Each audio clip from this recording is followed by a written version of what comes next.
In the last lecture, we talked a little bit about how victims have become more important in the judicial system. And one of the changes that we've seen over the past 25 years is the inclusion of victim impact statements at trial. So in this lecture, what we're going to do is look at some of the research that my lab and my graduate students have done looking at how victim impact statements affect jurors.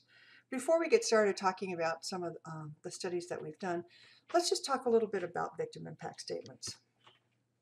Victim impact statements are not evidence. So jurors are not asked to use any information from the statement as evidence per se. Rather, what it is a chance to understand how the defendant's behavior affected a victim. Um, and actually, it's a procedure to allow victims their say in court. So although victim impact statements do have an important point in the jury's decision making, the real reason for allowing their statements really came about from this victims' rights movement, the idea that victims should have more of a say. So one of the changes that was in the 90s was to give victims more of a voice in the judicial system. And by talking about how the crime impacted them, gives them a voice. Also, it makes the defendant see how their behavior impacted the victim and the family. The idea maybe is the defendant will feel some remorse once he or she realizes what they've done to another human being. Victim impact statements can be presented at trial, but not always. Sometimes they're presented at sentencing, and this is what we're going to be talking about more today. The victim impact statements that are presented at sentencing. And you see this most frequently in capital trials, where it's a murder trial, there's a potential for a death sentence, and you will often see victim impact statements at the sentencing phase of the trial. So the jury has already decided that the defendant is guilty, and now they have to decide whether to give the defendant life or death. One of the problems, however, is I just told you that victim impacts, VIS, are not evidence, but there's a question about whether those statements affect sentencing. Remember, we want to give victims and their families a chance to have a voice in the court, but the question is whether or not VIS stirs negative emotions that interfere with the reasoning ability of jurors. So if jurors are upset, they might not be able to consider all the relevant facts of the case. They may not be able to weigh aggravating and mitigating evidence properly. And so then that's kind of unfair to the defendant. So let's take a look. I'm going to share with you a couple of studies that my lab has done. We've done, gosh, I think a series of 6 or 7 studies now, and I'm going to share with you just 2.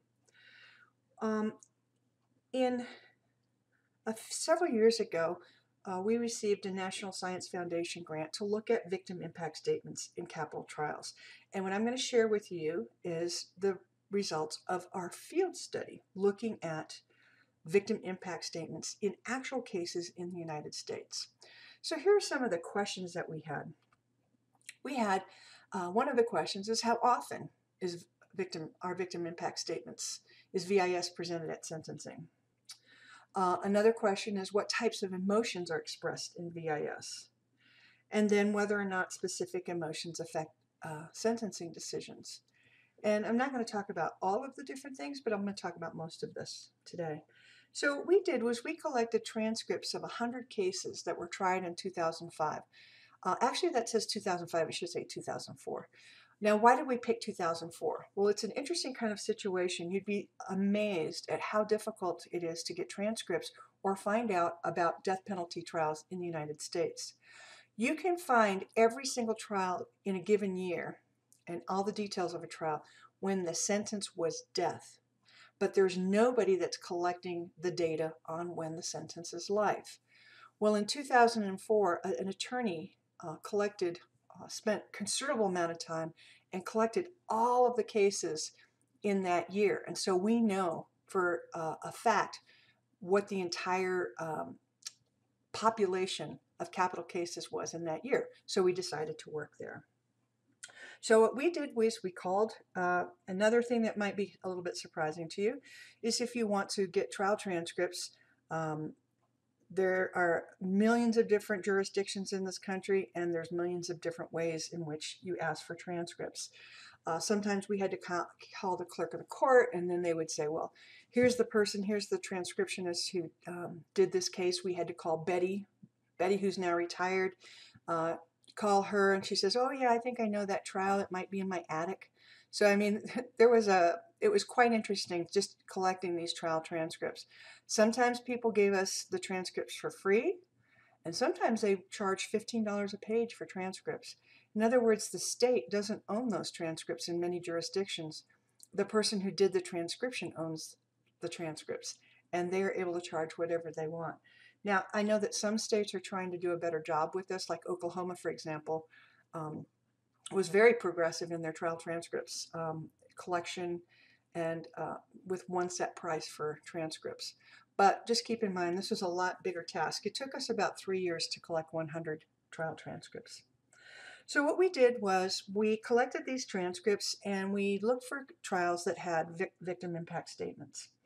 And then we isolated the victim impact statements, and we're really interested in those statements themselves.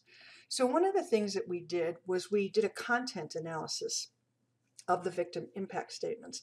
And we used this thing called LIWC, Linguistic Inquiry Word Count. And what it does is it calculates the proportion of emotionally laden words. So for example, how much anger, how much sadness, how much anxiety, proportional to the entire word count. So we can get a sense of how emotional a statement is. Now we collected these transcripts. We've got 195 transcripts in 100 cases. And one of the first things that we found was that not all jurisdictions did victim impact statements in the same way. And we roughly could divide the jurisdictions into one of two types. One, the VIS was presented in front of the jury. In other words, the jury heard the victim impact statements and then they made their decision. The other type, which was a little less common but certainly not completely rare, in fact Texas does it, for example, victim impact statements are not presented in front of the jury. Rather, what happens is the jury makes their decision and then the victim impact statements are given to the judge, not in front of the jury. So you can see in one instance, VIS could influence the decision, and the other, it does not. So let's just take a look, first of all, to VIS in sentencing. And by the way, this is a significant difference.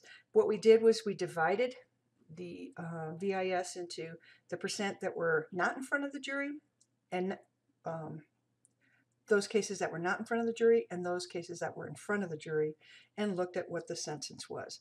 And it's a pretty stunning finding. If you look here, here is the population, the sample that we got, where the VIS was not read in front of the jury. So in other words, the VIS could have no impact on the decision making. And what you see here was 60-some% of those cases, the person got life when the VIS was not in front of the jury. Now contrast that to when the jury actually heard and saw the VIS. You can see that the sentence was significantly more likely to be death. Now this is just correlational. We can't say that VIS causes this, but certainly this is some reason to suspect that VIS is impacting decisions. Okay, let me show you a little bit, some other information that we got from this field trial. Other thing that we found out was there were really 3 types of VIS. One was the jury absent type, and that's the one I just talked to you about. The VIS is given after the jury renders a verdict, and it's read or said to the judge. The other 2 types are in front of the jury, but they're kind of different. One is what we typically see on television, the free narrative type. The family, in this case it has to be the family because these are capital cases, a prepared statement is read by the victim's family. So a mother or a daughter or a father has prepared a statement and they read this statement in front of the jury. These statements often talk about their loss, how they found out about the loss, what they felt like since they've lost their family member, etc. The third type was one that we weren't expecting, and this was the question answer type, and actually this was the one that was most common across the United States.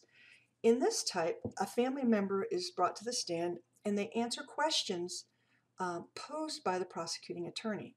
So in this case, the attorney will say things like, first of all, tell me your name. How are you related to the victim? Can you tell me the day that you heard about Mary's death, and tell me how you felt? The person would answer the question. Then tell me a little something about your sister and how she was, what she meant to other family members. In other words, there's a back and forth exchange between the prosecuting attorney and the family member. So what we did was we broke apart these three different types, and we were interested in how emotional these different types of statements were.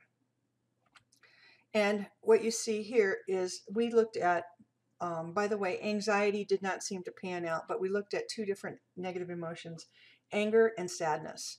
And what you can see here is it's quite different depending on what the type of interchange they have between for the victim impact statements. As you can see, first of all, I just want to point out to you that all of the statements you see much more sadness than anger. Okay, sadness was by far the most common emotion that was expressed by family members, and I think we can all understand why. The statements were very heart-wrenching.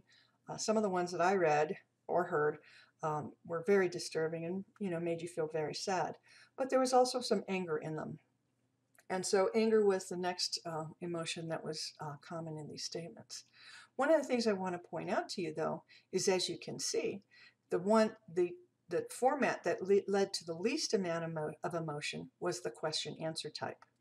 And the one that led to the most emotion was jury absent. And I just want to make one point here for all of you that may wonder why this is true. What we found was whenever a VIS was going to be presented in front of the jury, so that means either question, answer, or free narrative, judges often cautioned family members not to be too emotional, not to say certain words like burn in hell, okay? So they cautioned family members to be very careful about what they say because judges are worried about inflaming jurors. However, when the jury's not there, so it's just the judge that's going to hear this, you didn't see that same kind of caution because the judges allowed family members to say whatever they wanted because it didn't affect the decision. But I want to point out that there's still a difference between these two types. The free narrative had much more emotion than the question answer. And why is this important? It's important for the next reason. The next thing we were interested in is whether or not emotion affected decision making. So was negative emotion associated with any kind of verdict or whatever? Okay, so let's look at the effect on sentence. In this analysis, all we did was look at the three different types of emotions: sadness, anger, and anxiety, and we just lumped them all together and said the more emotional, the more the negative emotion. So we're lumping them together, and it could be a score that included sadness, anger, and anxiety. And what effect does it have on sentencing? And what we found was the more emotional the VIS, the more likely the defendant was to receive a sentence of death. And so what you see here in this particular analysis, it's suggesting that highly emotional statements were more likely to lead to death decisions by jurors than less emotional statements. Also, we looked at the types of negative emotions. Remember, we had, three different types. When you looked at anger versus anxiety, there was no effect. The amount of anger didn't predict sentencing, and the amount of anxiety didn't predict sentencing. But the amount of sadness did. And what we found was that increased sadness was associated with life rather than death sentences. And I'm not going to go into the theory here, but there are lots of theories on emotions that suggest that sadness should lead to more muted responses. And basically our field study is showing this. Before I move on, I just want to mention that we have done several studies where we've looked at negative emotions in the lab. You know, this is a field study. We cannot control the type of crime. Maybe the crimes that were sadder, or the crimes that led to more emotional VIS were more heinous. And so you might have some confounds in the data. What we've done in the lab is we've managed to isolate, you know, making VIS either angry, sad, or neutral, and looking at people's decision making. And we find that, yes, in fact, the emotionality of the VIS can lead to different types of decisions. So it looks like emotionality is an important component of VIS, and it might lead jurors to slightly different decisions. Okay, let me just turn to a slightly different study that we did. And this was my graduate student, Kim Schweitzer. She was interested in how social class of the victim affects sentencing decisions. We know one of the biggest objections that the court had with VIS is they did not want the worth of the victim to play a role in decision making. In other words, they do not want a young woman who is killed in a drug crime is worth no less than a woman walking to church who is killed. Okay, so the worth of the victim is not relevant to whether or not that person, whether the defendant was guilty of first-degree or second-degree murder. Okay, and one of the criticisms of the courts in the Supreme Court in earlier cases where they were struggling with VIS was that they felt that VIS created a comparison between the worth of the victim and the worth of the defendant. So if the defendant's killed, you know, someone who's a wonderful church-going, loving, giving person who, you know, has 10 children who she loved dearly, is that worse than a defendant who killed a prostitute? So the courts do not want a comparison to happen with the victim impact statements. But my student Kim was interested in whether or not victim impact statements do in fact convey some information about the victim that does affect decisions. And she was particularly interested in whether social class was conveyed by victim impact statements. So here's what she did. She looked at, we used one of the cases that we had from the field study, and we had the same victim impact statement, word for word, but we altered a few things about the victim. And what we did was we had the daughter of the victim give the impact statement. And the daughter of the victim in the working class condition, she talked about her mother who lived in a mobile home. She talked about a recent vacation they had taken, which was a camping trip. The daughter was either a first-grade teacher, okay, and her mother was retired as a salesperson in a furniture business, and her dad was worked in a grocery store, okay, and this is the working class condition, and I'm going to play a little bit of that for you so that you can get a sense of what this was.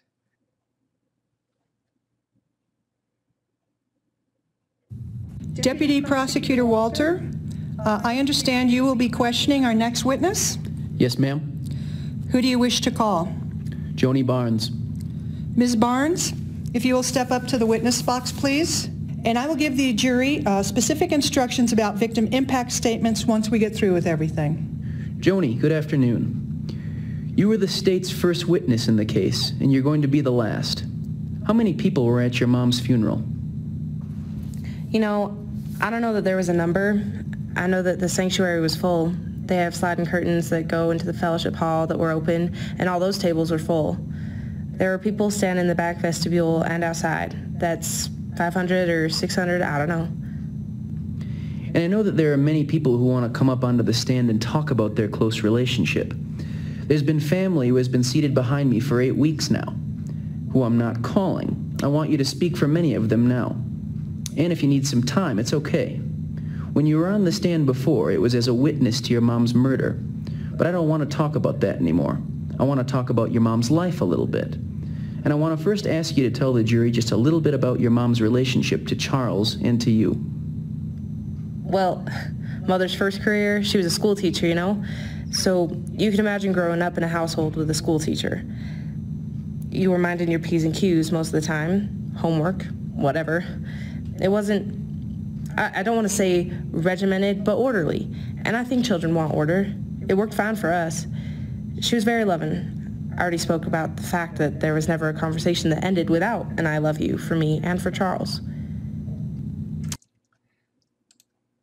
So you get a sense here. We not only altered some details about the victim. In fact, I misspoke. The victim taught first grade, but then she was retired and worked as a salesperson.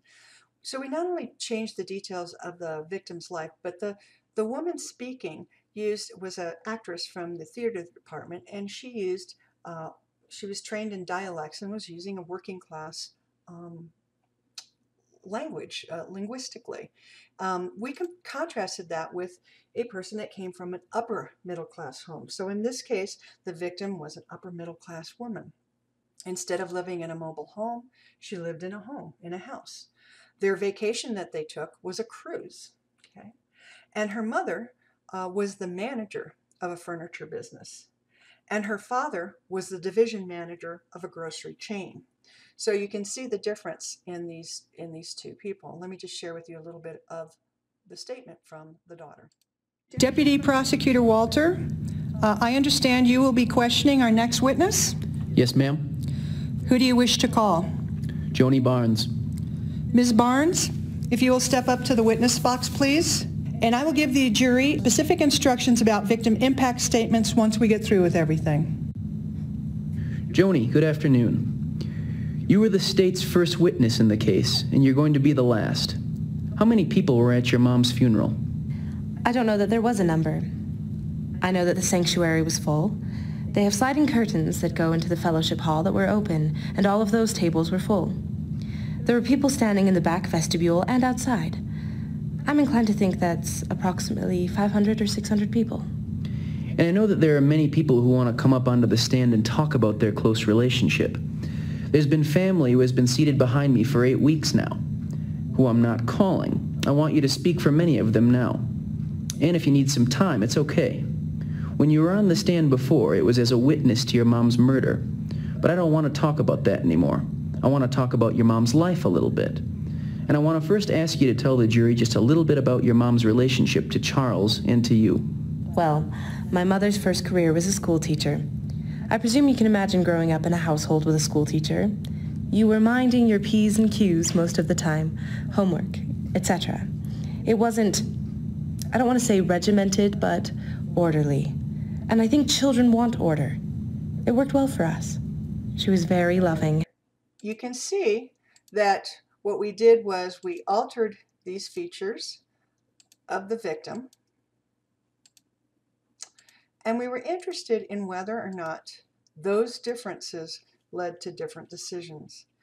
Now, as you know, the social class of the victim, it should be considered an extra legal factor. It should have nothing to do with decision making.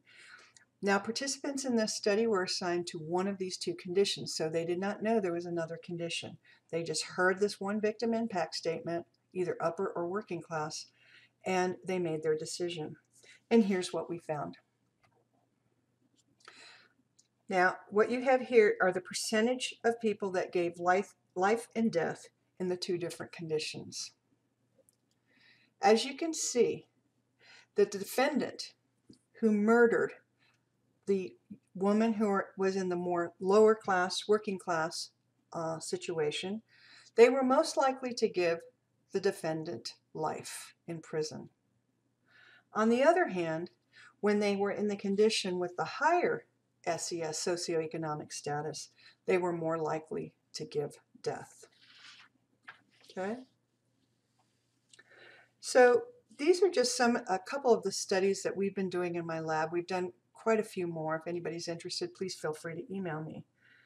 And what we have found so far is that victims' rights, their rights and their role in the justice system is getting more attention. And this is very important. However, the research in psychology and law is just beginning in terms of, is this a good idea? And maybe it still is, and maybe there are ways that we can sort of modulate the impact of victims' impact statements. But certainly it seems, at least right now, that some of the rights of the victims might sort of bias the decisions that jurors have to make. And we found that things like extra legal factors, like those found for the defendant, may play a role for victims as well. And certainly this is an area of research that needs a lot more study. Now, I hope you enjoyed this section of the class. I just wanted to share with you a little bit about what we do in our lab. Next time we're going to take a more traditional view of the victims. We're going to be looking at two different kinds of victimology: sexual harassment and sexual assault. Okay? To conclude this section on victims.